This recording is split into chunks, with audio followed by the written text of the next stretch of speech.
Seorang bocah kelas 5 SD berinisial F di Tasikmalaya, Jawa Barat dipaksa bersetubuh dengan kucing. Aksi tersebut dipaksa oleh teman-temannya sembari direkam menggunakan ponsel. Rekaman video tersebut sempat tersebar dan membuat korban depresi.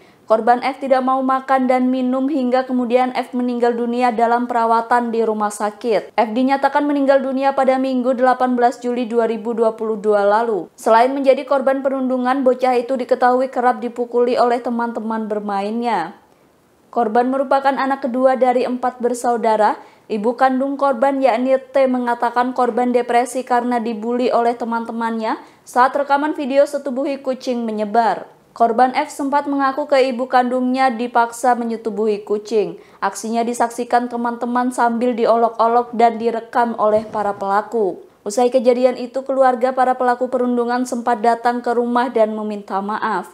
Pihak keluarga mengaku sudah ikhlas dengan kepergian anaknya dan meminta hal ini tidak terjadi lagi.